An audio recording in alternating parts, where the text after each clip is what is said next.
Okay. I know I'm late.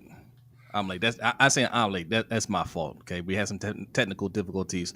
I didn't want to start the show until I got it fixed. All right. He was ready to go. He wanted to go right on time. He said, "Hey, okay, we got a tight schedule here." I said, "Not yet, I'm not always yet." looking out for y'all. Yes, I get I needed to get it done. Okay, get so I nothing but apologize. grief in return. Yes, you are.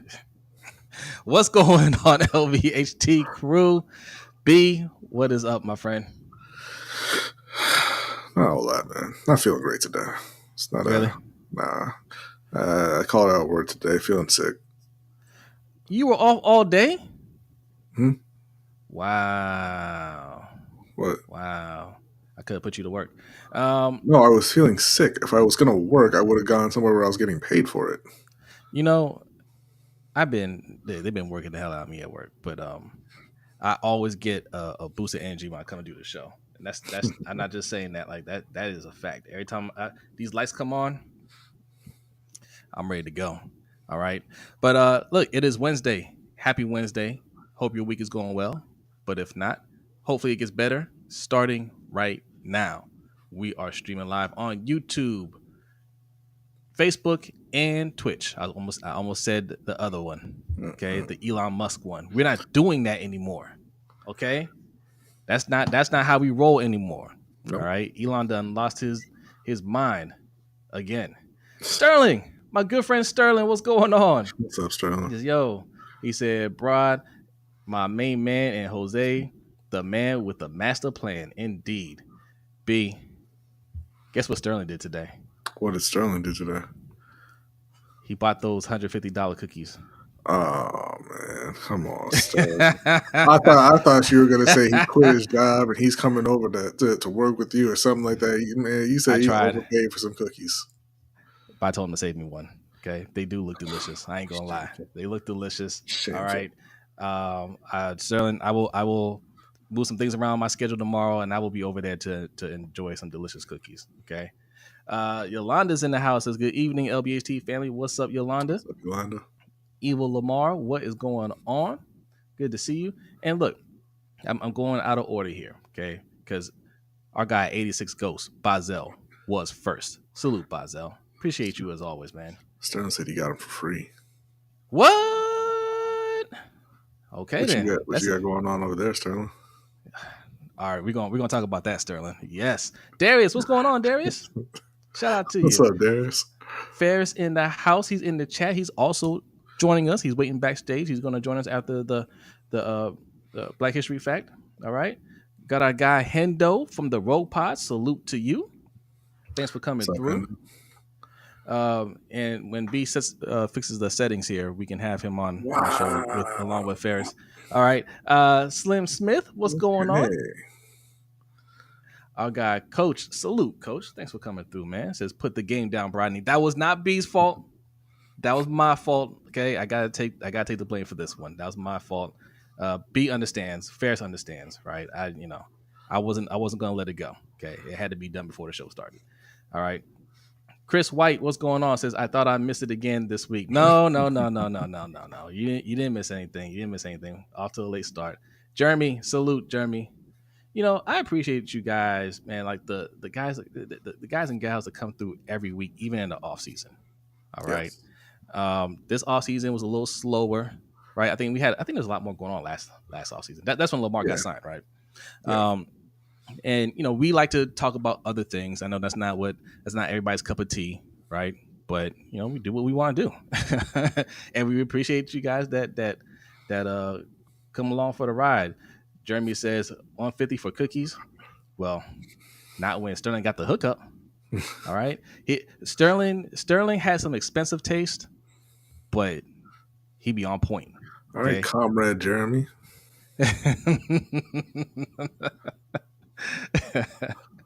Frank B, what's going on? Shout out to you. Who else we got in here? Osmond, salute. Thanks for coming through. All right. I think we got everybody. Yeah, we got Chris White. Shout out to everybody. That's going to join the chat. All right. Make sure you hit that like button. If you're new here, hit that subscribe button. we have been close to 2,000 for a while now. We need to cross the 2,000 subscriber mark. So if you're not hit the subscribe button, go ahead, hit that subscribe button. Also, if you want to do a super chat, all right, we do things a little differently here. That pin link that you see in the chat box will take you to our Streamlabs page, or it's just like a super chat. You just go over there, click the link, leave your donation, leave your comment. Also, right below B is a QR code for our Cash App. Okay, $ LBHT Show is the Cash App. It works the same way. All right, you leave your donation, leave your comment, you get a nice animation on the screen, and we'll read your comment on air. All right. Okay. We have a few things to talk about. We got even more to talk about on the Overtime Show. All right. So we started a little late. We're going to get this thing started. But first, we like to start every show with a Black History fact. And B has a Black History fact for you.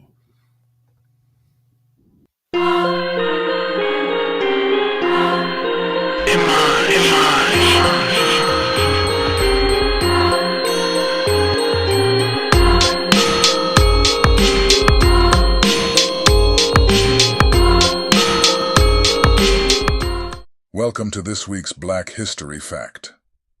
Wally Amos, born Wallace Amos Jr. on July 1, 1936, in Tallahassee, Florida, was an American television personality, entrepreneur, and author. He is most famous for creating the famous Amos chocolate chip cookie brand and other gourmet cookie brands like Cookie Kahuna and Aunt Della's Cookies. Before his cookie empire, Amos worked as the first African-American talent agent at the William Morris Agency, representing notable musicians such as Simon and Garfunkel, The Temptations, and Marvin Gaye. In 1975, Amos opened the first famous Amos cookie store in Los Angeles, California, using a $25,000 loan from Marvin Gaye and Helen Reddy. His cookies quickly gained popularity and became a staple in supermarkets across the United States. Beyond his business success, Wally Amos was passionate about literacy and hosted the television series Learn to Read. His legacy lives on through the delicious chocolate chip cookies that bear his name.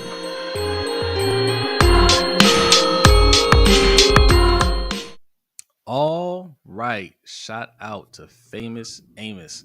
I told a story in the Overtime Show last week. There are some cookies at my job in the vending machine that they're not famous Amos, but they remind me of famous Amos.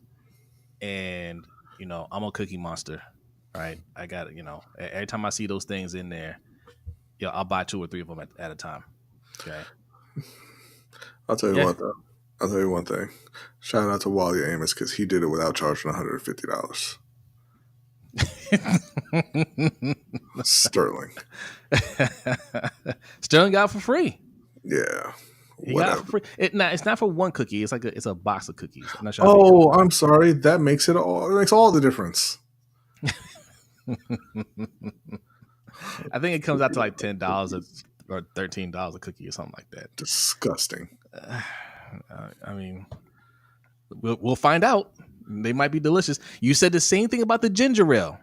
Okay, that ginger ale is expensive, and it's still disgusting that you charge that much for ginger ale. It tastes good. It had better taste good. That's the bare minimum. I'm about to say, you say you don't want any more.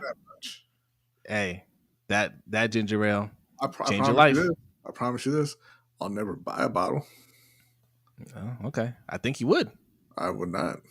Okay, all right. So then next time I get some, you don't want any. I didn't say I wouldn't drink it. I said I wouldn't buy it. I was very intentional with my word choice. I said I will not buy a bottle of that ginger ale. The price is disgusting, not the liquid contained within. Oh, I see. All right. We're going to discuss more about that on the Overtime Show. All right. What's going on, Jay? Shout out to Jay the Sixth. Thanks for coming through. Zeke Hokage, what's going on? So what's good, my internet family? What's good with you, Zeke? Appreciate y'all. All right. Now, you guys see the headline. You know, we want to talk about Julian Edelman, his comments about Lamar Jackson. Was he hating? Okay. Cam Newton and his comments on Ron Rivera. We're gonna spend a little time on that one because I've been saying some things about that for a while to be. All right. And Cam Newton confirmed everything I said. Okay. But let's bring Ferris up before we go to those. I told B right before we got on air, I want to talk about this Brian Flores and Tua thing. All right. So let's bring Ferris on. Let's I love discuss how that real when you quick. said that, Ferris was like, "Oh my god, I'm on the show." Sat up and turned around. But yeah, let's hop into it.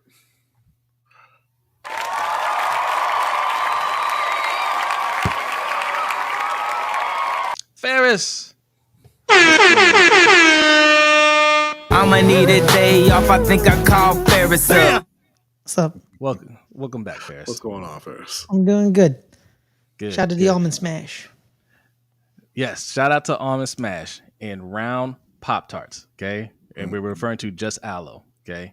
Just Aloe, he was old enough to see round Pop-Tarts. And I gotta dig that episode of the Overtime Show when he said that we thought he was talking craziness until we pulled it up and it was true. And that blew my mind. All right. Like Pop-Tarts that were round. Yep. It happened. Shout out to Just Aloe, man. So Ferris, B, I don't know if you guys saw any of the Dan Le Batard show when he interviewed Tua and he was talking about Brian Flores and how Brian Flores was terrible to him and, just didn't really want him or whatever as a quarterback. And I guess, was it today or yesterday? Brian Flores had a press conference and basically he apologized. Was it yesterday? Yeah. Okay. I wanted to get you guys' thoughts on that. Like, how do you feel about, what Tua said about Brian Flores and also like Brian Flores' response to what Tua said? And to be fair to Tua, they asked him about, kind of the difference between playing for Flores and playing for McDaniel. He wasn't just kind of going after Brian Flores. But he said that essentially, Flores would text him and tell him how he didn't belong there. He didn't earn it. He wasn't good enough. He would say that to his face every day. And Tua said, like any person would, when you're under that kind of constant barrage, that he started to kind of internalize it. And it made him feel worse about himself. It affected his play and all that. And he's getting the exact opposite from McDaniel now. And he feels much better about himself, about his play. He's much more confident. That part of it. I mean, look, I understand that Brian Flores may not have wanted Tua to be his quarterback. And especially as a black head coach, you're only really getting the one shot, and I'm sure he felt a certain kind of way about not getting the quarterback that he wanted for his one shot. And we saw how that wound up. Right, he got fired, and now he's he was a position coach for a year. Now he's back to the defensive coordinator. No real talk about him getting a head coaching job. But you can't treat people that way. Whether you wanted him to be the quarterback or not, whether you think he can play or not, whether you think he belongs in the league or not, he's still a person. He's still a human being. You can't just constantly, basically verbally and mentally abuse him because you're upset that you didn't get the player that you wanted. Ferris? Oh no, I completely agree. We always hear this about the Patriot assistants, right? They get a head coaching job and they do some type of imitation of Bill. And it always blows up in their face. This exact thing happened to Matt Patricia in Detroit, where Darius Slayton says, I hate him. He is not a good person. I don't like that man. It was a cornerback, and this is a quarterback, so the quarterback sees people listen when the quarterback talks. But I think, when the cornerback, which has become kind of, one of the most important positions on the field, is also saying this, they like this is kind of like the same, like it's another Bill Belichick disciple trying to act like they're Bill, and it doesn't work because Bill would be that like hard ass, but Brian took it to an extra level because Bill would yell at Tom Brady, he would cuss Tom Brady out. But he wouldn't roll up to Tom Brady the night before and say, you know what, Tom, you know why you're drafted in the 6th round? Because you suck and you don't belong here. It's like, no, you don't do what? Right. And like I remember that draft class too, right? The reason Tua, before the season started, Tua was the number 1 quarterback in that draft class. And then Joe Burrow had that great year at LSU. You know what I mean? That's the one thing people that love this revisionist history about that year. The year prior, Joe Burrow wasn't the number 1 overall pick. That year he became the number. Tua was the number 1 pick for the 3 years at Alabama, right? Yeah. And then he broke his hip, and that's what people were like: is he going to survive in the NFL because he broke his hip? He has all the the tools. He's 6'1". He's a little small, but he can throw the ball. He can sling it. So people act like him and Justin Herbert were seen as like Justin Herbert was like over here and Tua was like over here. It's like no, it was literally like this. So you didn't get Justin, you got Tua. It's whatever. You keep it moving. This is just bad coaching. You know what I mean? Because people talk about like, oh, coaches, right? You got to treat everybody the same. No, you don't. You can't, because people don't respond to the same coaching. You can cuss. Let's say you can cuss Brodny out. You say, Brodny, what the hell is wrong? You cuss him out, and he goes out there and he gives you 500 yards, and he wins you the game. And he hates you, but he succeeds in the process. You can't do that to Jose. Right. You can't do that to Jose, because Jose can't. You got to make sure because it's 53 people. It's not 53 robots. Mm-hmm. Right. It didn't work. Yeah. You should have then adjusted, like, okay, me shitting on him the day before is not working. No, let me change. Yeah, but I don't think it was I'm sorry, go ahead. I want to give a quick shout out to Don C. Salute, man. He says, what's up, Brodny, Jose, and Ferris? I can't comment on the round Pop-Tarts. I'm here for the football. In my world, Pop-Tarts are always deliciously rectangular. Indeed. That's right, as they should Thanks be. for coming through. And salute to Jared Green, man, as always. The Southern Baller Show. Make sure you guys go check that out. Shout out. So that's the first part of it. And I agree with you guys. That's one thing that all the criticisms I have of John Harbaugh, I've always said this. I love how he backs Lamar 110%, at least publicly, right? Mm-hmm. And I'm sure he tells Lamar these things. Like, he doesn't say anything negative to Lamar. It's always, hey, you're the best in the world. You're the greatest, right? Like, he's always the number 1 cheerleader for his quarterbacks. He did the same thing with Joe Flacco, right? And I think to a certain extent, he makes himself believe it, right? Yeah.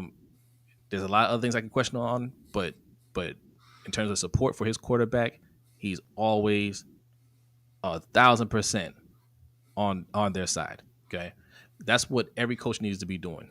That is your starter. Okay, you may not like who you have there, but that's who you have, and you need to instill as much confidence in them as possible. They need to feel like, yeah, I can do this. Coach got my back. I ain't got to worry about that, right? They need to be 100% focused on playing the game and not, well, what's coach going to say now if I mess up? No, man, you have to do it. And if it doesn't work out, it doesn't work out. So that's something that Brian Flores learned his lesson on. The second part of this is Brian Flores' comments. He did, I didn't see it, but what I understand, he did apologize. And he was congratulating Tua on a successful year last year. How do you guys feel about the apology? He acknowledged that he didn't deny anything that Tua said. He acknowledged that he treated him poorly, and that's something that he had to learn from and grow and evolve and become a better person and coach. And I commend him for that. Just not very often that you see football coaches or people in any positions of authority really taking blame and taking accountability and actually trying to better themselves. But I would still say it really should not have taken this for you to understand that was not an okay thing to do. First. Yeah. My thing is, it's like, you're a coach who's been coaching for probably like 25 years. You don't know, like you talked about how like you have great relationships with he said over my 21 years of relationships in coaching. I have great relationships with a lot of people. Okay, good. Do you treat them all the same way? Did you treat them all the same way you coach them? Did you treat them one way, then realize it didn't work? Why did you treat Tua this way and not realize like, oh, this is not working? I don't think this was a coaching strategy with Tua. I think he just didn't like him. Yeah, that's true. But then, like, you know, yeah, you're right. Yeah, he probably didn't like him. So I would be like, I commend him on you know, just, you know, apologizing and showing some maturity there. I wish he wasn't the first coach to do it. Right? Like, I'm still waiting for Jeff Fisher to apologize to Vince Young. Never. Right? Like you said, Matt Patricia apologized to Darius Slay because we're not going to say it, Ferris, but you know what he said to Darius Slay that got him so upset? No, I don't remember. Something very specific. He told him SMD. Oh, wow. Yep. And that's what set him off. He was just like, you don't say that to another man. If y'all don't know what that is, you can look it up. Wow. You know, it'll come up. Yeah. Okay. Yeah, I would have punched him. That's what he said. he felt like it, right? So I mean, talking from a man who yelled at his coach for yelling at him for nonsense, but you know, I would definitely throughout the history of the NFL, I've never seen a coach publicly apologize to any of the players for how they acted, right? It can't be Dick Brian Flores publicly. Yeah, Dick while he was coaching, he cried. That was every week for Dick, though. Yeah, I mean, like which time? Like, publicly apologize for how he treated a player while he's got a lawsuit going on, man. I don't, you know, Brian, man, just wait a minute. You know what I'm saying? Like, well, people are using this instance to discredit the lawsuit, and these are separate. But yeah, I mean, that's why I wish he just did. He just, you know, because coaches do that, you know, and in college, it's even worse in college. They berate every player. That's exactly why I can't stand Dabble Sweeney, right? They're on their livelihoods. Biggest child I've ever seen, right? But yes, he shouldn't have done it to begin with, right? Mm-hmm. He was doing that. He was doing that bad coach thing, but you know, he got called out. He said, "You know what? You're right. I can't say nothing about that, man. I apologize." That's good. Now let's see how he interacts with the players moving forward. Mm-hmm. And people are saying like, "Oh, Tua just can't take tough coaching." I'm like, yeah, Tua definitely can't take tough coaching. He definitely was coached by softy Nick Saban for years. Absolutely. You know, not Nick Saban, who's destroyed 18 million headsets yelling on the sideline at, you know, you know right. I mean, just like very soft-hearted Nick Saban, you know, where he cusses out grown men. Like you see what he does to his assistants on the sideline? Mm-hmm. Man, you know, it's uncalled for. It's uncalled for.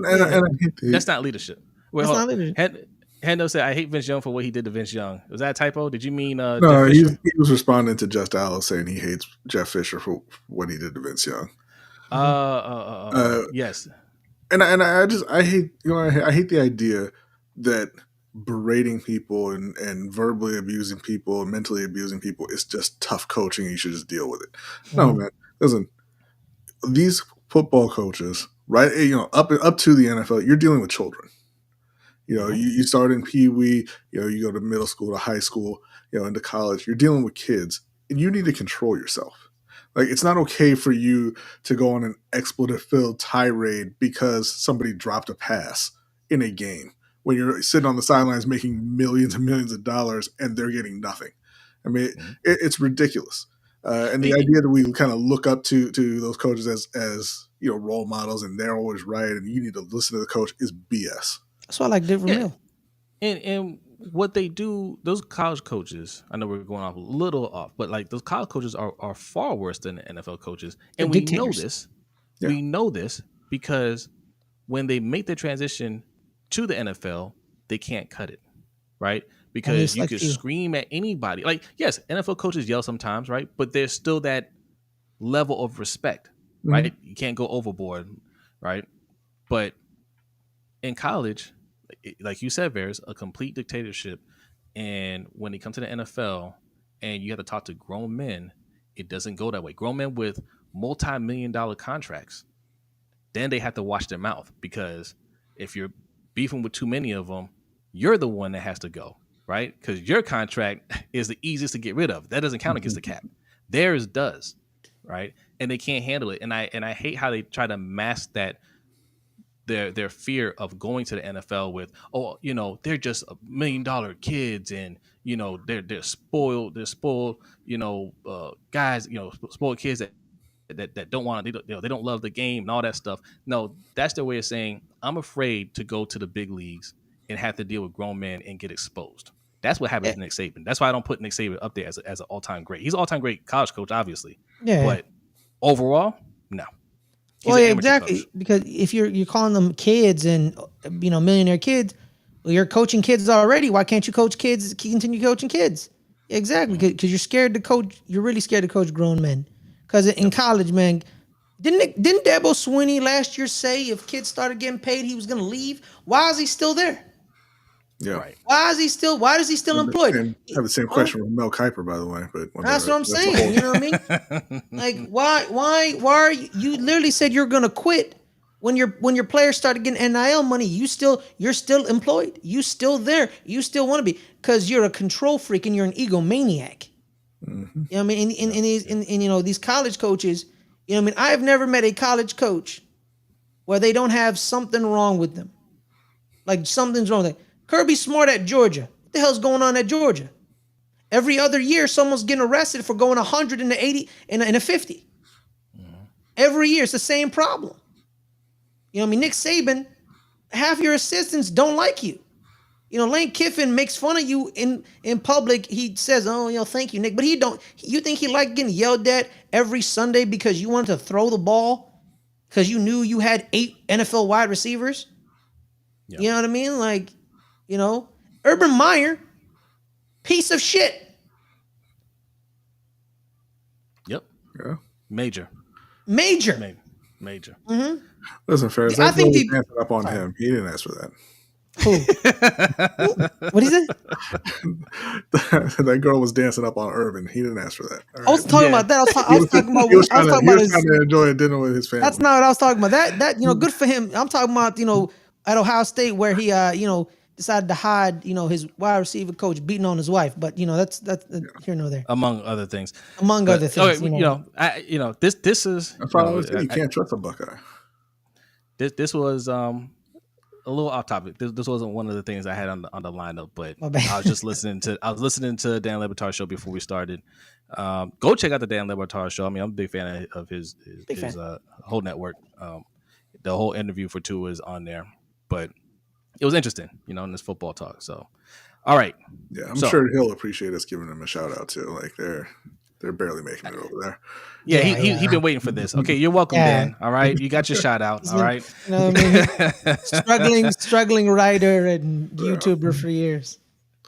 So, all right, let's get to some Ravens news right now. Okay, Julian Edelman, the hater, Julian Edelman had some words about Lamar Jackson, and let me pull this up, because this is the reason why we were late, because I had to get these clips loaded up. Okay, everybody takes shots at Lamar Jackson. We know what it is, right? I told you this is a Lamar Jackson market, right? If you're talking about media, okay, the business of media and sports content and all that stuff, it is a Lamar Jackson market. We talk about the hate that he gets.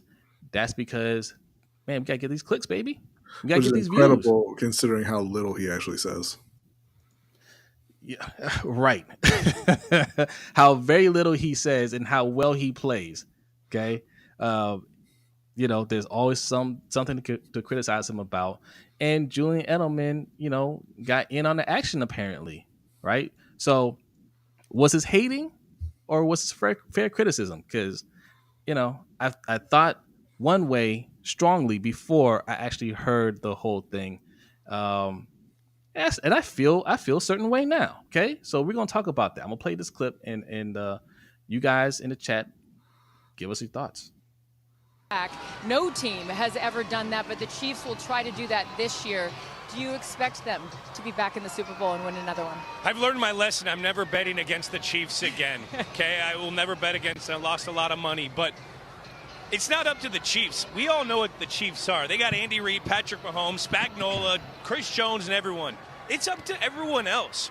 We need to see a Joe Burrow come out and do something, stay healthy, start fast. You need to see Lamar Jackson, who's been on a milk carton in the playoffs, so he's missing. And then, you got to see the other guys. There's going to be a dark horseman. But right now, your money is on the Chiefs. I'm going with the Chiefs. Okay. I love how he had to explain the milk carton reference because he's old as shit. We're all old now, and young people are like, "What are milk cartons?" How would you put someone on a milk carton? What does it mean? That's how you went viral. So I'm gonna be honest. Once I heard the whole thing in context, I was like, "It's not that bad, right?" Like. He's basically saying the Chiefs are the favorite. He's got to see it from the other guys, right? I don't agree that Lamar Jackson hasn't shown up in the playoffs. He has shown up. Okay. The rest of the team didn't show up. The coaches didn't show up, right? He has shown up. To say he's been missing, okay, there's a couple of games he didn't play great. He didn't play great in the Buffalo game. Didn't play great in this last Chiefs game, although I don't think it's nearly as bad as people are calling it. They're calling it a terrible game because he didn't run. It's not his job to run. It's his job to throw the ball, right? The 6 carries that the other running backs got, that was the problem. Okay, but Julian Edelman, like I said, I was flaming him yesterday. I still kind of am, right? Because he did throw some shade there. He threw some shade. Julian Edelman falls in that category of players that have tagged along on great teams, playing with great quarterbacks and players, and he wears his rings like, get like me, okay? You want to be a champion, but you gotta be like me. No. You're just a guy standing next to the guy, standing next to the guy, standing next to the guy. All right, like he was good. Wasn't great, but we get this a lot from the Patriots players, man. Like they're obnoxious. Former players, oh yeah, to be a champion, you gotta do this. To be a champion, you gotta play for Bill Belichick and Tom Brady. That's what you gotta do. But in all fairness, I don't think he was. He threw a little shade, but this wasn't about Lamar Jackson. He was just saying the Chiefs are that team, and he's absolutely right about that. And it's going to, and people are going to have to step up, including Joe Burrow. Right there it is, right there, Jose. So the way he says about Joe Burrow is like, oh, he's been injured. He needs to get healthy. But then Lamar, he disappears, even though that's not a full factual statement. Has he had bad playoff games? Yeah, but so is Joe. So is Josh. But so Joe is Patrick. did beat. But Joe did beat them. One yeah, time. but that's the one thing Joe has over Lamar. Is that I've actually beaten them in the playoffs. You've beaten them in the regular season. Like, remember the regular season game where he does that flip in the end zone and everyone's like, woo, but Joe beat him in the playoffs. I think at their house. That's what also makes it doubly like Joe needs to be healthy. Yeah. The more I watch it, yeah, he has a little, snarky attitude about it, but I'm not gonna, I'm not fully be like, yo, man, that's you trashed him. Like, does he have to play a little bit better? Yeah, a little bit better because, contrary to popular belief, both quarterbacks didn't play well in the Chiefs-Ravens game last year. The Ravens shut down Patrick Mahomes in the second half when they figured it out. We got him, but you allowed Patrick to have that little leeway in the first half, and he got on you and he stayed on you. But that's the way it is. But overall, yeah, I don't think it was that bad in my eyes. What do you think, B?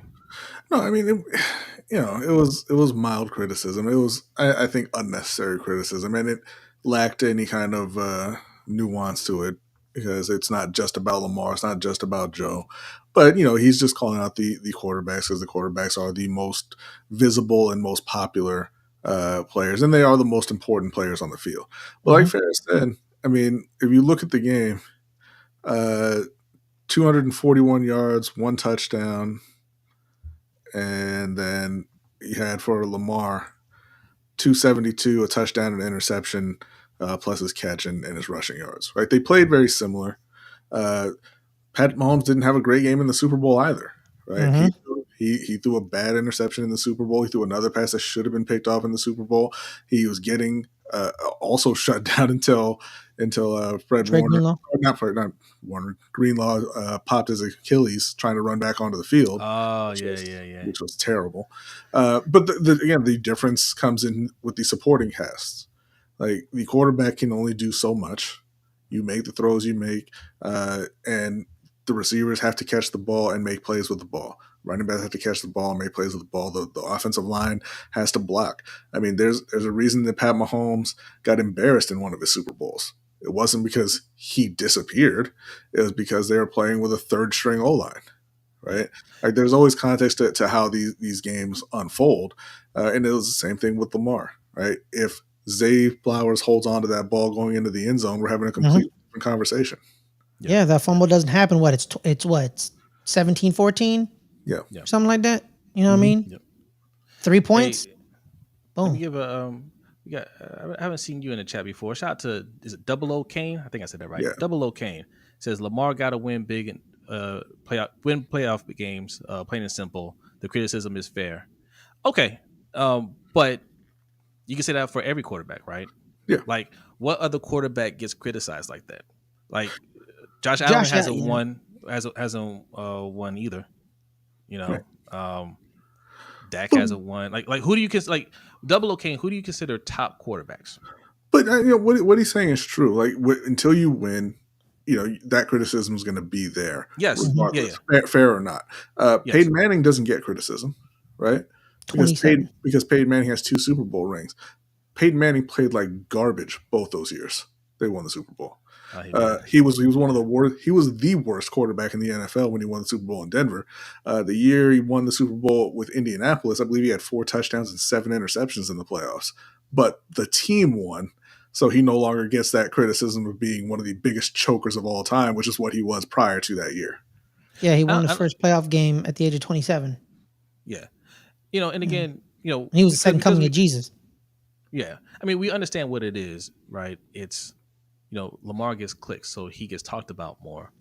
But if it's, when we're talking about criticism, fair criticism, nobody else gets criticized, really. They don't get talked about. Like, everybody else is allowed to fail. I mean, we've talked about Matt Stafford. You know how long it took Matt Stafford to win his first playoff game? Loser. 13 years. Right. We look at Justin Herbert. There wasn't any talk about Justin Herbert and how he didn't deserve the money. Don't extend Justin Herbert, blah, blah, blah. He has the biggest playoff choke in history on his resume. He's up 30 to 0 or 27-0? Which one was it? I believe it was 28. 28-0.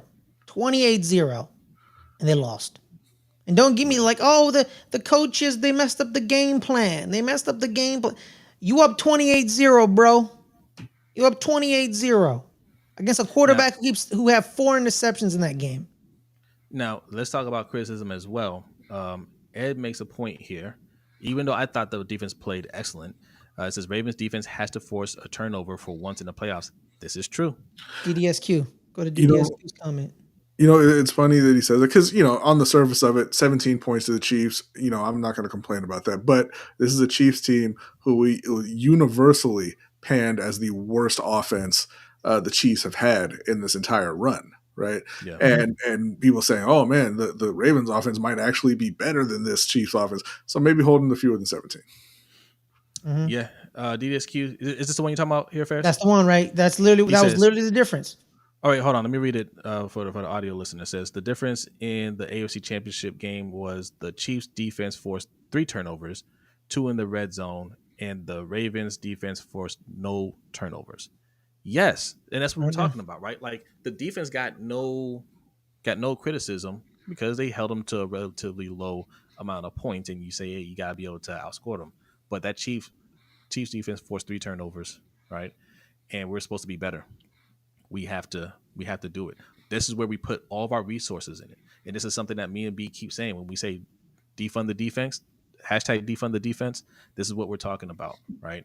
You're putting all your resources on the defensive side of the ball and not investing in the offensive side of the ball. But the defense has no accountability. None. And honestly, yes, we gave up 17 points. Had the defense gave up 35 points, the criticism would still be on Lamar. Yeah. That's why I keep saying I don't want to see. Look, Nate Wiggins, I think he's going to be excellent, right? I don't want to see him drafted in the first round. Not by us. No. Right? Yeah, going to the first round, I want you to get your money. I don't want to see us to go defense in the first round when we need help on the offensive line, right? And more wide receiver help. Okay. I don't want to see, our big acquisitions, our big signing being Manabike, right? We signed Manabike and not Brandon Ayuk. Right? I don't want to see that. Invest in the offense. And this is Missile 87 redefines his defense held the Chiefs to 0 points in the second half. They played their ass off. And y'all lost. They held the Bills to 10 points, and y'all lost.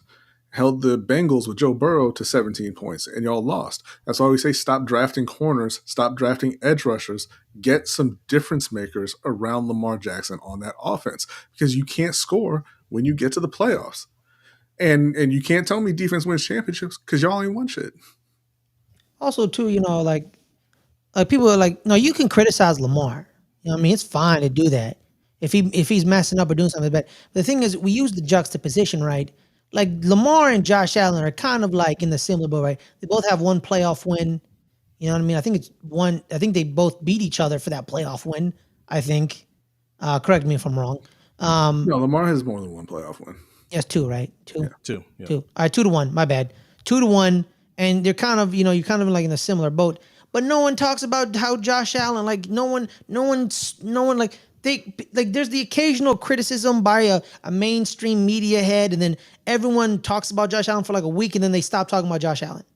But Lamar, they know if you say something about him, it moves the needle. It's the game, right? You want people to tune in. You want people to engage, even if they engage to say you suck and your opinion doesn't matter of Lamar. They want you to engage. My bad, I apologize.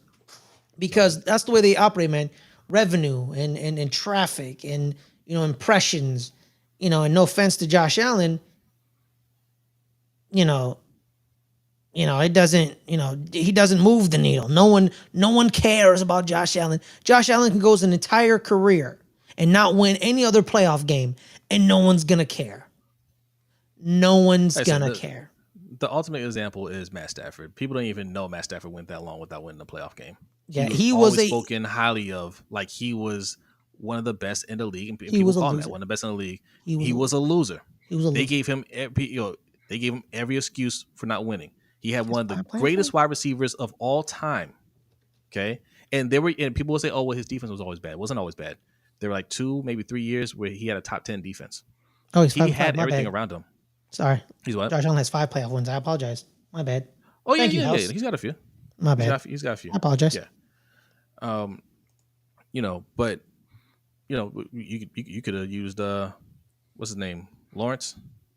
Trevor Lawrence. Trevor Lawrence. Yeah. Or Justin Herbert, Trevor Lawrence. These QBs are allegedly better than Lamar Jackson, who have bigger, who have just some. Him. Yeah, exactly. Dak Prescott, So, but we know what it is. It's if these guys talk about Josh Allen, nobody's gonna click on that. If these guys talk about Joe Burrow, nobody's gonna click on that. Nobody's gonna listen to that, right? Man. People care about Lamar Jackson, so they're going to talk about Lamar Jackson, good or bad, preferably bad, because when you hate on Lamar Jackson, that gets more clicks, that gets more reaction, that gets more engagement. So that's what it is a lot of times. Yeah, because you have the defenders, then you have the haters, both flowing to your article or your clip, right? They're agreeing with your criticisms and like, yeah, he sucks. Screw him. And then you have the defenders saying like, nah, man, here are the context. And then you have both fan bases fighting each other, man. It happens all the time. Back to Matthew Stafford, man. Matthew Stafford had Calvin Johnson and shout out to Nate Burleson. He was a good wide receiver as well. Mm-hmm. He had Calvin Johnson, Nate Burleson in a good offensive crew, some good defensive players, and he didn't win a single playoff game. He's a loser. And no Super Bowl win. I'm sorry, he can win a Super Bowl. He's still a loser. Is Trent Dilfer not a loser? What are we doing here, man? Just because you win a Super Bowl don't mean you're not a loser. I don't care. Yeah, I said it. I don't care. All right, we got the over Super Bowl is a team achievement. It is. We got over 60 people in here. Make sure you hit that like button. If you are new make sure you hit that subscribe button. We are close to 2,000 subscribers. Help us get there ASAP. And yes, MDT Sports, he says, you guys already know Lamar Jackson gets criticized, and I hate to say it, but it's because of racism. Racism definitely plays a part. Race plays a part. He's a black quarterback. They didn't, most of the media didn't want him to play quarterback coming into the league. They're saying he was a wide receiver, right? Even though he never played the position, he never ran the 40, right? They just said, hey, there's an athletic black guy there. He can't play that position, right? Not smart enough, not cerebral, not traditional.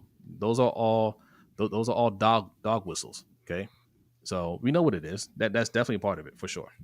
It's not no, Jeremy. every time, Eli though. did it twice. Shut up. Yeah. He said so. Is Eli a loser? By the way, look at those Giants teams. They were very bad, and he still won Super Bowls in those. Just Al said Stafford was shaky in the Super Bowl. By the way, Yeah, he tried to give it away. He almost, he almost Stafford himself. Mm-hmm. Yeah, he locked in on that final drive. I mean, it's easy to lock in when you have what's his name? Also, too, man, he locked in on Cooper Kupp. That's not. Yeah. But you lock in on Cooper Kupp and he catches everything. That's not hard to do. Garnett says if Jackson can take it to the next level like Mahomes does with scrub receivers for the past 2 years, there's no more argument. Mahomes doesn't have scrub receivers. He doesn't have great receivers, but what? Well, again, I don't think he's calling Mahomes. I didn't read that, but I don't think he's calling Mahomes receivers scrubs. Yeah, is that what, is that does. what, He's saying that he's had scrub receivers essentially since Tyreek's been gone. What is Lamar supposed to do about Zay Flowers fumbling the ball? What is he supposed to do about his receivers dropping the ball? I mean, Travis Kelce caught 9 out of 10 targets. I'm about to say, you're not telling the whole story when you say you're not telling the whole story. Travis Kelce is one of the greatest tight ends of all time. Like, you can't make the receivers play better. Do you think? Let me ask you this: do you think they get to the Super Bowl without Travis Kelce? No. That's the misconception about the Chiefs, right, guys? That's the misconception. They say like, oh, their receivers suck. Yeah, but their number one receiver isn't a receiver. He's a tight end, but he's a receiver. You know what I mean? That's the thing about people be like, they don't have a number one receiver. The Chiefs do. Yes, they do. He's just not called a receiver. Yeah. He's their tight end. I mean, he's basically Phillip Rivers I'm not saying Patrick Mahomes is Phillip Rivers. He's better. But I'm saying, like, who was Phillip Rivers' number one receiver for most of his entire career? Antonio Gates. And then the occasional Vincent Jackson, but then he left and went to Tampa Bay. You know what I mean? But it was Antonio Gates. Every team with Tony Gonzalez on there, who was the number one receiver? Antonio Gonzalez, my bad. Did I just make a new person? Tony Gonzalez. Sorry. But and the main point also is the Chiefs looked at that and said, man, that was way too close. Let's go draft a receiver in the first round and sign Hollywood Brown. The Ravens looked at that and they said, you know what? Let's get Odell's bum ass out of here and run it back. And draft a corner in the first round. And we got Derrick Henry. Mm-hmm. Okay. Yeah, 32-year-old Derrick Henry. Yeah. I'm saying his fingers crossed, man. No, because here's the thing about Derrick Henry, man. Either he's not a human being and he continues to have a great year. They weren't dropping catches in the game against us. No, that's what he's saying. They led the league in drops the year. I think it was like 15. Yeah, and then in the playoffs they didn't. That's not Pat Mahomes. I mean, no, that's fine, Garnett. But talk about Travis Kelce. I want you to answer that question. No, talk about the receivers too, because they weren't dropping passes in the playoffs. Do you think, because this is a false narrative, right? Do you think, Garnett, that they win that Ravens game without Travis Kelce? That's all I need to know. And that's all I need to know. You have to you still have to use what you have. Yeah. Except they could have better. And that's what we're talking about. Jose, you keep asking that question about first half of the Super Bowl. Travis Kelce was a non-factor because Dre Greenlaw was told, that's your job, shut him down. And what did Dre Greenlaw do? He put that man in jail. Mm-hmm. The Niners were winning. Travis Kelce was in prison. And then Dre Greenlaw blows his Achilles out, and they got to bring in Ornell Burks. And guess what happened when they were targeting Ornell Burks? Ornell Burks gave out nine targets, 8 receptions, over 100 yards and a touchdown for Travis Kelce on Ornell Burks. Prior to that, Dre Greenlaw put that man in prison. Like that, right there. Boom. Changed the game. We literally have an example could the Chiefs win if you stop Travis? No, you can't, because Dre Greenlaw That's was right, doing that. Clot. They also brought back Eric Bieniemy. Nobody talks about that. Nobody talks about that. They brought back Eric Bieniemy for that Ravens game. Okay, we know what it is. We know what it is. They did. Oh wow, they did. Like, I don't think he was officially hired, but they brought him back to, I guess, to give a pep talk or whatever. The guy that they said that nobody liked there. Remember that? He wasn't liked, but they brought him back for that Ravens game. Mm-hmm. Just saying. No, just giving my opinion, man, bro. I watched all 20. No, Garnett. No. Don't do just give my opinion thing. I just asked you a simple question. We're not attacking you. I just want to know: do you think they win the game against us without Travis Kelce? That's a simple question. Yes, you can give your opinion. Everybody gives their opinion. You're not going to do the sly criticizing Lamar and then just tap out on a response, bro. You can't do that. That's all we want to know. That's all I want to know. Your opinion. Yes. You're entitled to your opinion. Everybody in here is entitled to their opinion. So are we, right? We just challenging you on it a little bit. That's all. Be the change you wish to see says not doubling Kelce was in the first half ruined. Oh, it ruined our chances. Travis Kelce, man, he's just great. You shouldn't have to double him considering the amount of investment in that secondary. Also, too, the Niners didn't double him. They just sent Dre Greenlaw on him. Yeah, y'all don't have a Dre Greenlaw? Don't y'all have a Dre Greenlaw? Doesn't his name go rhyme with Tokan Hiss? You know what I mean? Like, no. You know what I mean? Sorry, that was bad. That was bad. Like, is Roquan Smith not a good coverage linebacker? Could he not go one-on-one? Like, was that? Does Kyle Hamilton not exist? Garnett says, but that hypothetical is crazy. So that means no. So that hypothetical is crazy, but not Lamar just got to do better with Seth Roberts. That's not crazy. Mm-hmm. Yeah, man, he needs to put the ball good with. So that means, what do you mean that hypothetical is crazy? Do players not miss games? Right? Do players not miss games? What if he missed that game? Right? Like, that's an easy hypothetical. There's nothing crazy about that. He's one of the greatest tight ends of all time. Who on our offense outside Lamar can you say that about? He's one of the greatest of all time at this position. He's one of the greatest all time at running back. He's one of the greatest all time at wide receiver. He's one of the greatest all time at tackle, at guard. Who's that guy that we have? You can say he's one of the greatest of all time at that position. You need great players. Simple. No, it didn't go on it, but that's all right. You have a good night, bro. Missile 87 redefined. Just subscribed. Salute. Thank you. Appreciate it. Thank you. Be awesome, like Missile, and hit that subscribe button. All right. We're up to By the way, man, we can disagree on football, guys, because it's just football. You know what I mean? We're not disagreeing about nothing serious, like racism. You know what I mean? Just not football. It's fine. Still, I probably don't get yelled at for my Matthew Stafford take. That's why.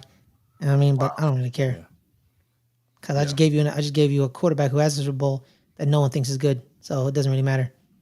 Tried to Brad Johnson as well. He said, I heard who so much, I thought it was the New Day. Don't you dare be sour. Clap for your world famous 3-time champions and feel the... Sorry, my bad. That's my favorite group. Love them. Yeah. You ready to move on to this Cam Newton topic? Yes. Speaking of bad coaches, yes. Okay? Bad coaches, all right? Agree to disagree. No, it's not agree to disagree. Okay, I think you're wrong. Okay, you didn't even answer my question, Garnett. I agree, you're wrong. I'm messing with you, man. My bad, DDSQ. I said shout out to Brad Johnson. I didn't slander him. I said shout out. Yes, also, DDSQ he's a Bucks fan. Okay, stop slandering his Buccaneer great. Hey man, DDSQ for you, man. I bought me a creamsicle Derrick Brooks jersey. He didn't do it for you, DDSQ. I didn't do it for you. I did it for me. But I know Just Al. We gonna get there in a minute. I know we're gonna. All right. So all right. Let me set this up. Okay. Speaking of bad coaches, we talked about Brian Flores and his mishaps earlier. Okay.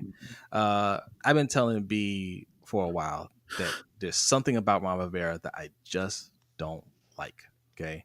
And then when he went to the Commanders, okay, / Washington football team / whatever, okay, he brought in a lot of the Panthers organization, from coaching staff, front Marty office. Herney, Ryan Vermillion, and he brought some players.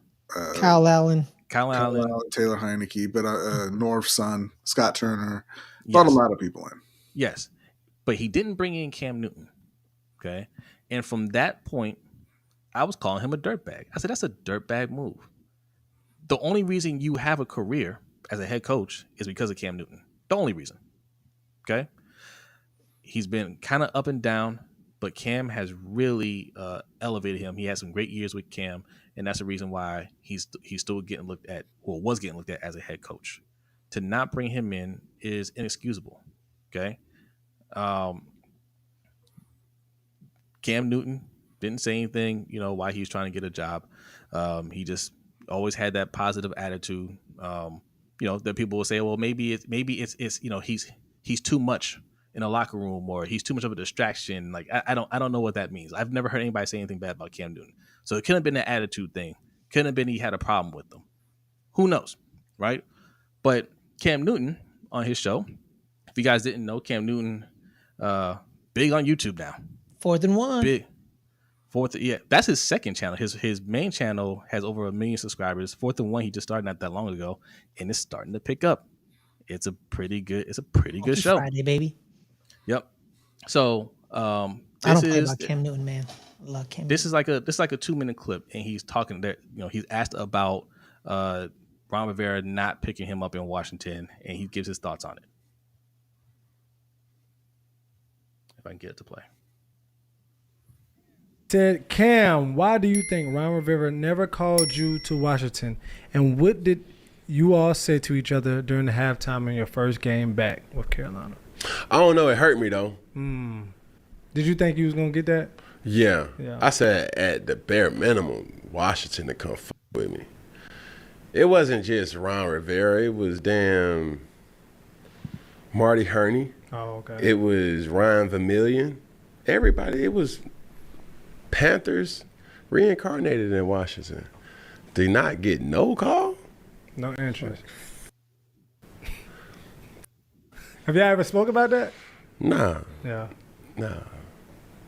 I don't know why. But I don't know whether I was hurt or whatever. It fucked with me, though. Mm-hmm. I ain't gonna lie. I'm not gonna be one of these dudes like, hell no. Like, you got this coach of the year on not just you alone, but with your help. Yep. We started the 2013 season 1-3, finished 12-4. Coach of the year. Of course, you've been through the, struggle. Been through the struggle with him. And then to not get a call, yeah, it was one of them shit. Like, okay, I see what's happening here. And then also too, Cam, like when you seen him when you came back to Carolina, did y'all even just say, like, what was it? The embrace, what was it like? Man, that ain't no embrace that you can talk to. Like, that was like a brief, hey, coach, what's going on, man? Always nice to see you. Take a picture. Okay, cool, cool. Yeah. This conversation need to be a Funky Friday episode. What you talk about? Like, we need to chat. Yeah. Like, what is it? Yeah. Because I feel like I could play. You know what I'm saying? Yeah. And they had Taylor Heineke. Taylor Heineke, I respect, you know what I'm saying? Yeah. Scarface. That's what we would call him. But to ride with him, cool. The tables have turned. And I ain't going to dwell on that. But just for the question, no. I felt a certain type of way that I didn't get no interest from Washington in a unstable quarterback situation. Correct. Okay. So I got a question. Go ahead, Ferris. You think he provides his homie with those hats? I mean, yeah, I think like, he was. I think he was wearing one of Cam's hats. Like, actually, I think. Where do you get them hats? He sells them. And I think that, he sells them. And I think those are I think he's doing well with that business as well. Yeah. Because his hat got a hole in it because of his hair. Yeah. Yeah. That's part of the style of it. Oh wow, man. I want one of them hats. Cam's doing things, man. Yeah, I don't think I can wear headphones with them hats. You'd find a way. You see his setup. He doesn't need headphones. He's got the no, master he setup. Yeah. So being a Panthers fan, I'm gonna let you go first. What do you think about all this? It's very disappointing, right? Because I knew Ron Rivera wasn't a great coach. I mean, we all knew he wasn't a great coach. Like, he was an all right coach. Seemed like the kind of coach who could, get you to 500, right? Like, if you were down in at the bottom of the league, he could get you stable, right? And having Cam there elevated him. He actually won Coach of the Year twice, I believe. They went to the conference championship game twice. They went to the Super Bowl once, obviously. They won the division 3 years in a row, which nobody had ever done. And it seemed like they had a great relationship. It seemed like, Cam was Ron's guy, right? And, for him to go to Washington and bring in Kyle Allen and Taylor Heineke and say, I'm good with them. What I thought was, hey, maybe he reached out to Cam. Cam wasn't interested, something like that, right? But to hear that he didn't even call is incredibly disappointing, right? Like, you wouldn't have that job without Cam Newton. Right. You probably, there's a decent chance you wouldn't even be in the NFL anymore without Cam Newton. Facts. He could be bouncing around as an assistant or something somewhere, but like, Cam legitimized you. He was a long-time head coach because of Cam Newton. And Luke and a couple other guys, but mainly Cam. And Cam, maybe he couldn't play anymore, but that's your fault too, at least partially, because Ron Rivera, they ran Cam into the ground. And when he got hurt against San Diego with that shoulder injury, they never let him sit and heal properly. They kept playing him. And so, like, you can kind of look at Ron and Vermillion and them and say, hey, that's on you as well. And for you to not reach out and give him that opportunity is dirty, especially when coaches get hired, they bring in people they know whether they can play or not. Like, it's a loyalty thing. Like Kyle Allen. Yeah, like Kyle Allen. Alvin Benjamin. Urban Meyer didn't think Tim Tebow was going to be his quarterback, right? But he brought in Tim Tebow, just because that was his guy, right? Yeah. And so for Ron to almost, it seems like, intentionally leave Cam out of that is very disappointing. It's dirty. And shout out to Rapid Assist. He says sometimes you just aren't as close to people as you think you are. It's not about being close, right? It's a respect thing. If your career was built off of this person, whether you're cool with him or not, whether you liked him or not, you owe a certain amount of respect to him. You didn't even call this man, right? Like, how long ago was that Cam played his last game in Carolina?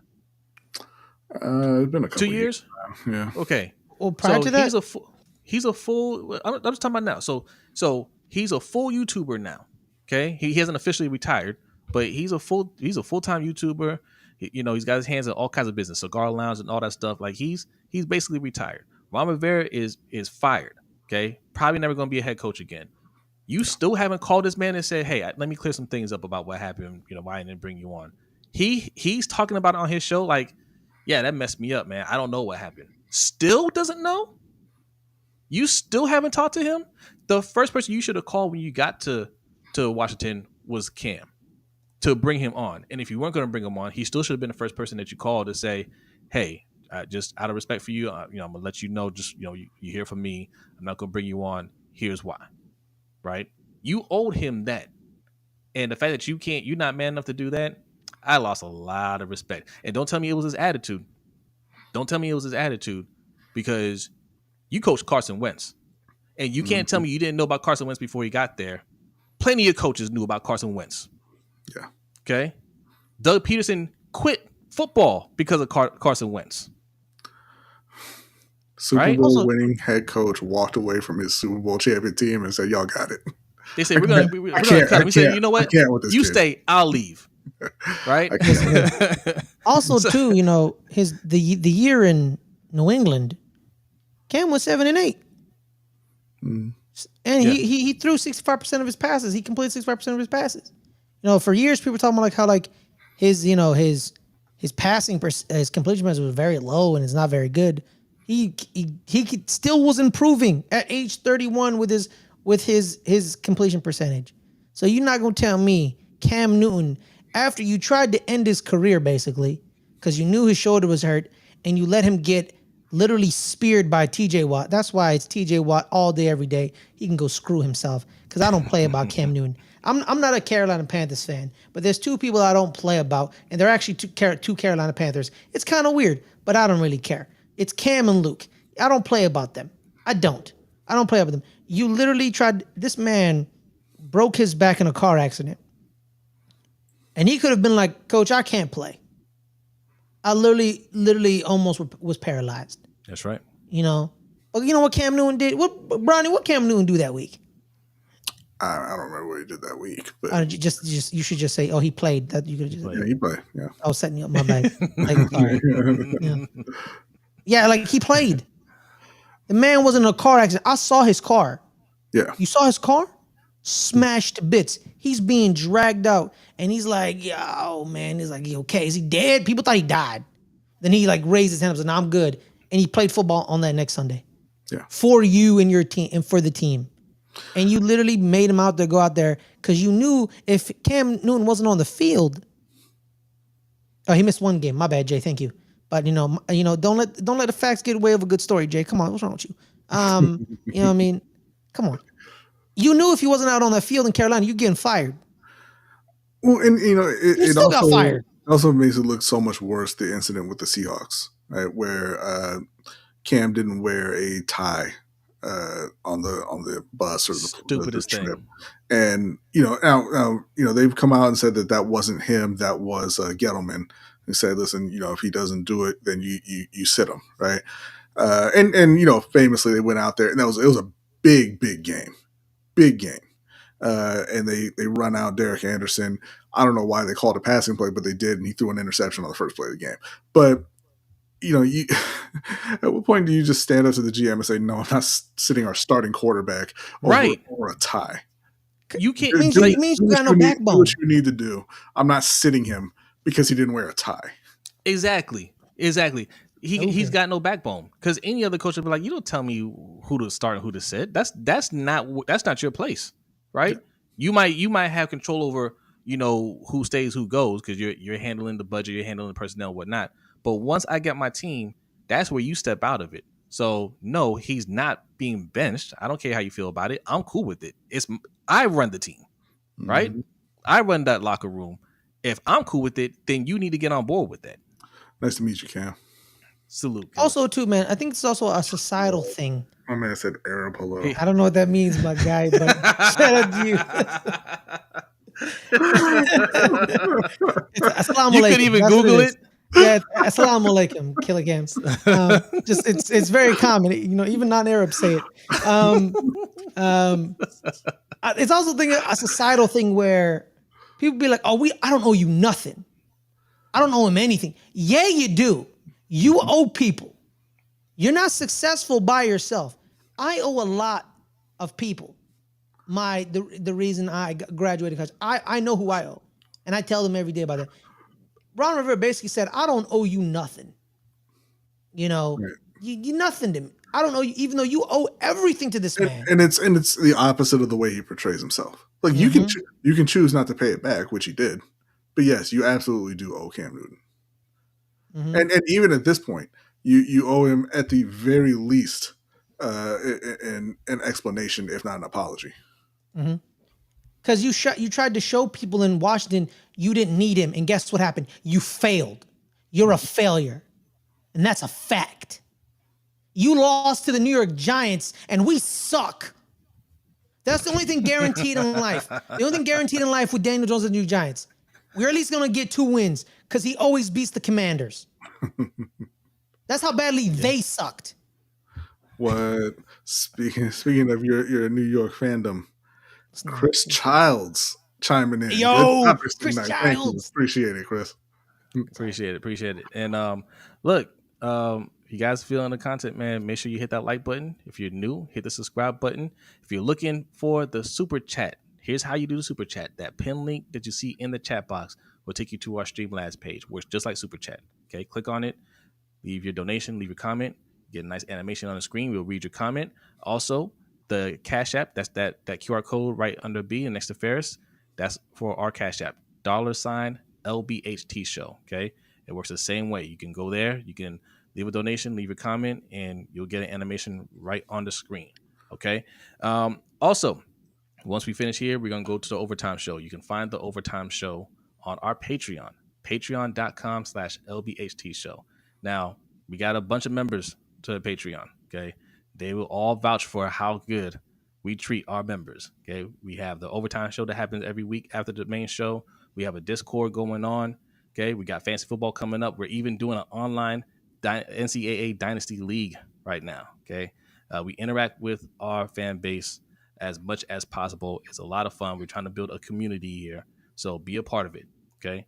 Patreon.com/LBHT Show for as little as $5. You got $5 in your pocket. All right. Go ahead and check it out. Do it now. So you can sign up for the Overtime Show and check it out. Because tonight, Ferris, we're going to be talking some Star Wars cancellation. Okay. Man, do we, man? Yeah. We're gonna be talking some J.K. Rowling. She backpedaling a little bit. Yeah, I saw a tweet. I gotta tell you what tweet I saw about that. You gotta hold it. That's for the Overtime Show. All right, and we're gonna talk some video games, man. There's some video game news out there, so let's discuss that. Okay? Yeah, there is. Come join us. All right. We have one more topic. Okay, we got the court. Are you ready for the court of public opinion, B? You ready to go over there? Or do you want to? I'm ready. I'm very disappointed in Ronald. We'll talk more about it on the Overtime Show because I've been telling B for a while that I do not like this man because of that. There's absolutely no excuse, and to hear it come from Cam like that, Cam is still hurt. And clearly upset. Very upset, which makes me very upset. Okay, so all right, and he's guilty. All right, now. Ladies and gentlemen, this court is not an actual court, right?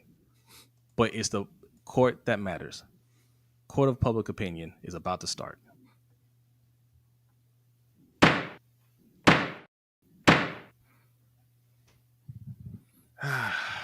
All rise. Court is now in session. What do we have on the docket today, B? Well, today we have some more order, Ferris. You're already starting. It seems to be the theme of the year. We have some more Olympic infighting. We've talked about Noah Lyles and how he rubs a lot of people the wrong way and how he goes at other American athletes, and nobody likes that. But now we've got Daryl Hush Doucette, who I have to believe is the premier flag football quarterback. I did not do any research on this, but he's talking. So I have to believe he said he's better than Pat Mahomes at flag football because of his IQ up here. He said recently, the flag football is being introduced in the 2028 games in Los Angeles. And he said, them NFL dudes ain't grow this game. I don't know. That flag football has grown, mind you. I don't know where that's at. But he said that it should be the guys who grew the game, the guys who have been playing the game, who get to represent the United States in Los Angeles in the first ever Olympic flag football tournament. He feels like he's arguing with himself a little bit here, but there is also the thought out there that, hey, NFL players should go. The NFL players play flag football like in part of Pro Bowl weekend and everything now. And you want to put your best athletes on the team, right? So you get the gold medal, you get to win all that. But he says they are the best athletes. The guys who play flag football for a living? I don't know. But just play flag football all the time. Okay. I'm sorry. I tried to control it. I tried. So, yeah, I don't know. Like, who Who are you going with here? Are you saying, hey, the people who brought you to the dance, are you going with them, or are you getting to the steps and you're saying, you know what, I'm taking Pat Mahomes with me. I'm taking Lamar Jackson and Tyreek Hill and Sauce Gardner. You guys go home. Okay, let's recap this because Ferris is laughing may have distracted you. Okay, Ferris, don't make me hold you in contempt of court here. Okay. My apologies, Your Honor. Yeah, is he for real? Yes, Sean Coles, he is for real. So this is a guy that plays in this flag football league, and I guess he's big time according to him. And he, in his mind, he's like, I'm the Pat Mahomes / Tom Brady of this league. Okay, y'all can't do what I do. There's a different element to throwing the ball in flag football. There isn't.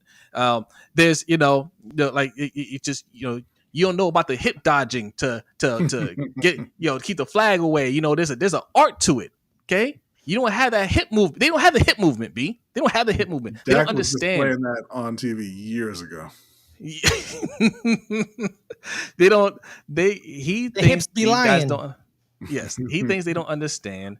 It's a different animal, and the people that built this sport up deserve to go because it wouldn't be in the Olympics if it weren't for them. It wouldn't be in the Olympics, so they deserve that roster spot, not some overpaid, entitled pro athletes that are the 1% of athletic specimens in the world. He threw a behind the back pass in his game the other day. He's disrespecting the game. He doesn't take it serious. Not like Kush Doucette. Right. So, a lot of people have chimed in on this. Shout out to Torrey Smith. He chimed in on this as well, and he said, "I don't want to hear all that nonsense. I'm trying to win." He said, "Ain't nobody trying to hear all that, man. Bring the dogs out." Okay, play devil's advocate. Yeah.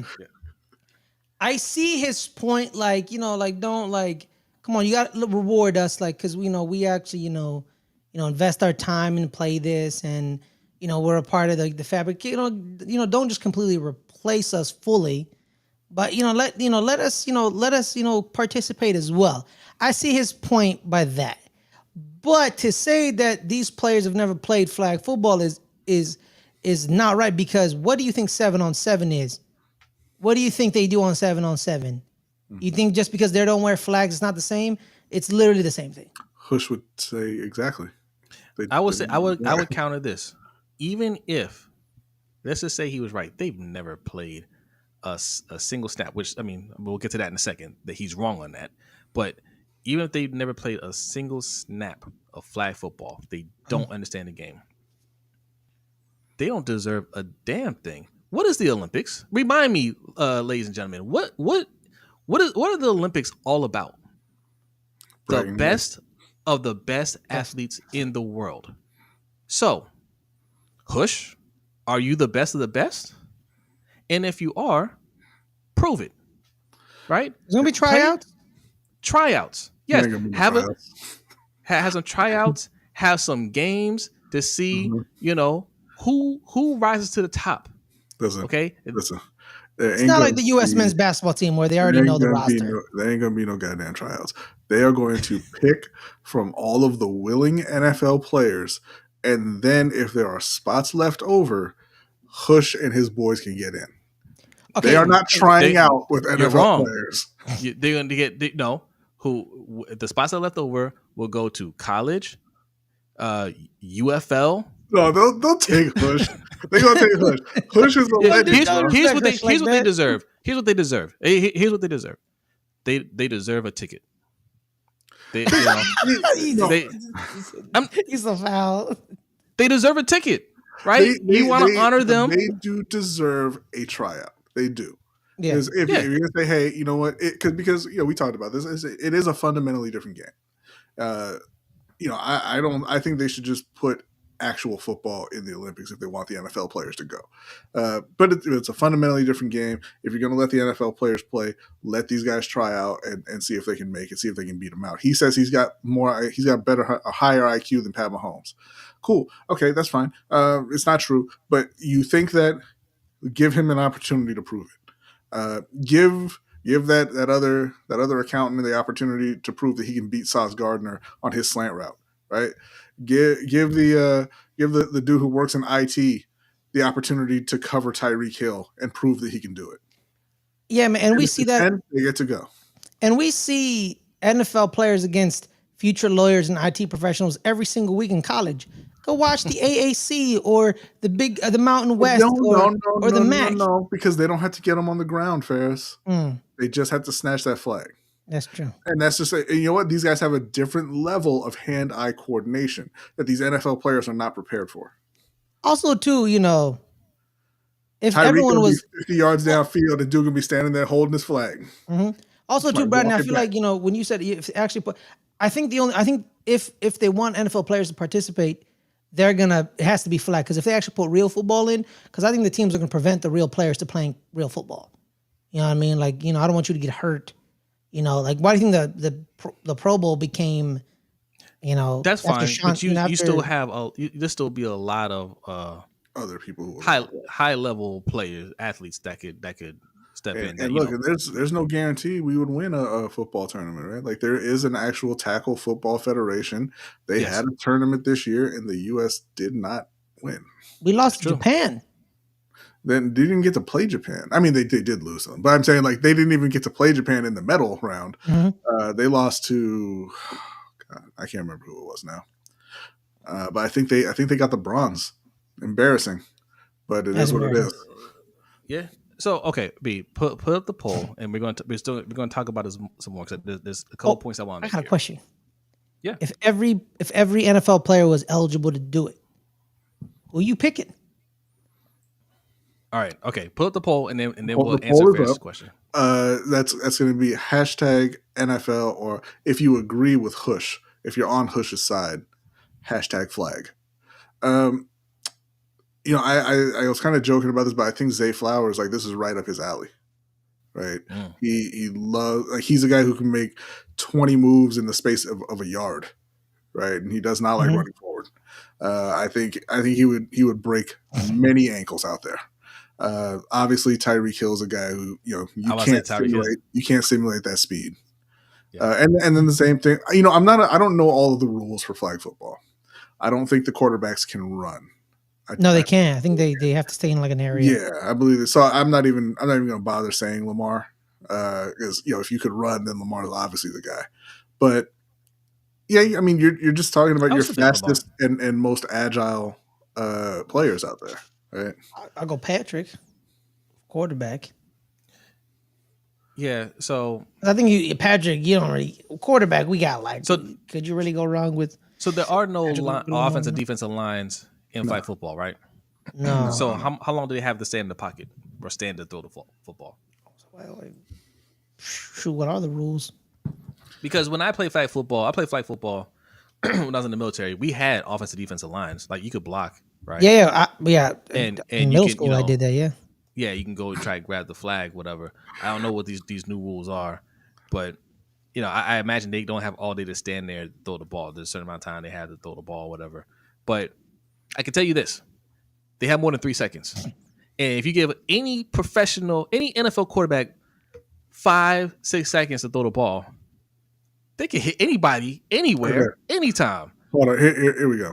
I got it right here. In this style of football, there are no offensive or defensive linemen on either team. Games take place on a field that is 50 yards long and 25 yards wide. Rosters have a 15-player minimum or maximum, and all teams only have players of the same gender. Each team gets 4 downs to attempt to cross midfield for a new set of downs. An unsuccessful set of downs gives the ball back to the defense on its own 5-yard line. An interception gives the ball to the defense at the spot the play ends following the interception. Teams are allowed to run the ball anywhere on the field besides the 5-yard areas directly bordering the end zone. Jumping and diving as the ball carrier in any context is illegal. Each team's defense can have a maximum of 2 blitzers that may rush the quarterback directly, so long as all parts of their bodies are more than 7 yards from the line of scrimmage. I got more. So we got 7-on-7, 12-person rosters, 60-minute games played with 4 15-minute quarters, running clock except the final 2 minutes, field divided into 4 25-yard boxes. First downs are awarded each time the offense reaches the next box. No That's kicking. a different set of rules, Ferris. Well, it's the All right. American flag. The This American flag football league. this is the international flag football rules for the All right, look. Olympics. We got 2 Oh. votes so far. Jeremy's asking who else is going to vote because the NFL is up right now, 2-0. All right, just Aloe. Hashtag Hush. You didn't even spell his name right. You said Hush. Okay, and that's not one of the options. It's either hashtag Flag or hashtag NFL. You have to pick one of those two. All right. By the time we finish talking, that's when the poll closes, and we will make our judgment will be made. All right. You guys be the judge here. You be the judge. All right. Hashtag NFL or hashtag Flag. Whose side are you on? Now, I want to say this. Hush said they've never played flag football. A lot of them play flag football. Flag football is played in the Pro Bowl, right? Or at least was played in the Pro Bowl. Mm-hmm. They've had some NFL flag football leagues. Michael Vick was in one of them, right? Yeah. You've had players play flag football. I'll tell you what Hush is doing, and Hush knows this. He's doing the no allows thing, right? Mm-hmm. I'm going to be that obnoxious Olympian that's going to say something controversial to get attention. And congratulations, he got our attention, right? But that ain't gonna get him on the team though. Just how it says Flag. I mean, okay, see now it's tied up thanks to Ed and Just Aloe. Wow. Okay, well, okay. So they say, hey, they deserve the spot there. Then you agree that they should have to earn it, right? Because the Olympians is about the best athletes in the world. So they should be able to beat out those guys. Yeah, because we have Olympic swimming trials, we have Olympic track trials. One of our best, allegedly one of our best track athletes didn't make it to the Olympics this year because she didn't beat out the girls at the trial. She got tripped. Oh, who could have seen Bleeding Heart J coming in for the little guy with the hashtag Flag? I couldn't find the rules. I only found the AAF rules. It's very simple. Just Google Olympic flag football rules. You know what's going to happen? Okay, so you know what's going to happen? You guys are allowing the lesser athletes to go represent America. And when they go and embarrass themselves, you will be the first to throw stones at them. Thank you, Osmi, says NFL. Let's get some order back in this court. This is not a kangaroo court here, okay? It's 3-3. We need one more vote, okay? We got to break this vote. All right. Ferris, put a hashtag NFL on there real quick. No, because I agree, man. Because this is America, bro. It's America, man. See, he's got a point. Team USA's men's team has won 5 of the last 6 world championships. Mm-hmm. The U.S. women's team has won the past 2 world championships. Oh shit! Oh man, Doucette is 35. So what did Doucette do before flag football? I'm just curious because he's a world-class athlete. I'm assuming he was like a star in college or something. So, okay, Doucette, who is 35, has been successful for Team USA, helping the team to a 2021 World Championship in Jerusalem, a gold medal at the 2022 World Games in Birmingham, Alabama. All right. So what did he do the rest of his life to make money? I'm reading the thing. Hold on. He won MVP in 2023 in the America's Continental Championship. He was also a member of an amateur squad that in 2018 defeated a team of former NFL players. There it is. That defeated a team of former NFL players on national television. That's the one Michael Vick? Doucette led the team to a 20-point win over the NFL squad, which included Justin Forsett and Seneca Wallace, and was coached by Michael Johnson, a 4-time Olympic gold medalist in track. Let's see. So this is where the confidence comes from. That's where it is. That's where the confidence comes from. I beat Seneca Wallace. That's what he said. He said and Justin Forsett. Yeah. Mm. And the head coach was Michael Johnson, a track guy. Yeah. It wasn't even. He's not even a football coach. Here's the play, guys. Again, run straight. Again, yes. we have to go. We have to continue going over this every week. Noah Lyles is a track guy.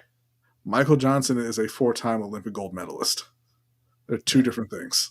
That's true. Yeah. and mysteriously, hurt his hammy when he was racing Donovan Bailey for just how I said, my vote isn't looking so silly now, is it? No, man, you're not gonna be like he beat Seneca Wallace. Get out of here, Justin Hello. No offense to Seneca Wallace. Even though All just right. like, Okay, we're wrapping this up. Okay, the NFL barely wins this one. Sheesh. I beat Seneca Wallace so I can beat Patrick Mahomes. Okay, NFL won this. All right. No Do we offense to have submitted Seneca. questions? No. No submitted questions this week. All right. So we're gonna wrap this up here. All right, we did an hour and a half. Okay. Overtime show is getting ready to start. Like we said, we're gonna talk some TV, talk some Star Wars. Look, the Acolyte got canceled. Never watched the episode. We're gonna discuss that. We're gonna talk about everything wrong with Star Wars. Just everything wrong with Star Wars. I got so many things to talk about there. We're gonna talk about J.K. Rowling. She walking back some things. Okay, she got that lawsuit slapped on her. Right? We're gonna talk about that. We're gonna talk about some video games. We're gonna talk some more sports, whatever you want to. Okay, that's what we do on the Overtime Show.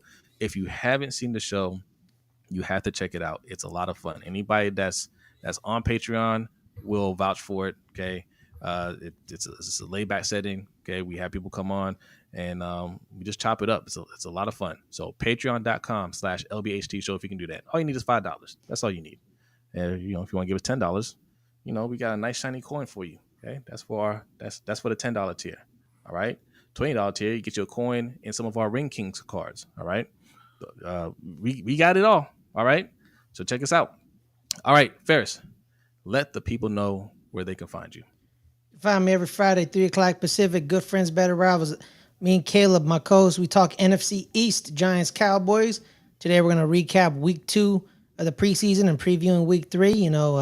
Why has God forsaken me, and why can't I have a quarterback to defend with my heart? And but I can't have those again. Apparently, possibly finding out that my GM wasn't as good as I thought he was, but we'll see about that. Probably just cry for an hour. Although let's get ready to network the highlights. What are you reading, B? So Daryl Hush Doucette, you asked what he did before flag football. He was a track athlete in high school, and then he went to Xavier University, where he played flag football. So I was trying to find something else, but he played flag football at Xavier. A lot of the track athletes, after they did that, a lot of them said you don't make a lot of money, so a lot of them quit track. No kidding. Yeah.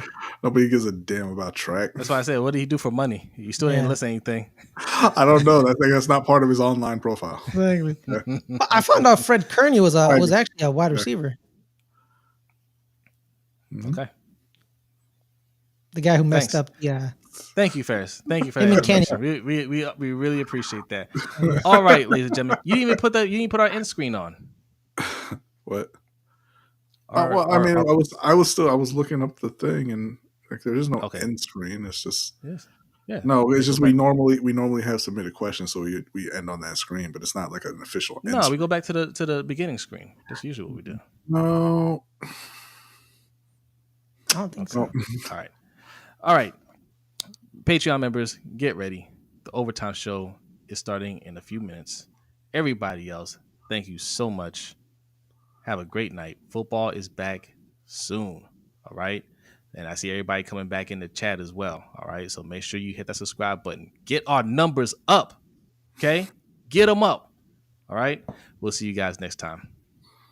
Peace.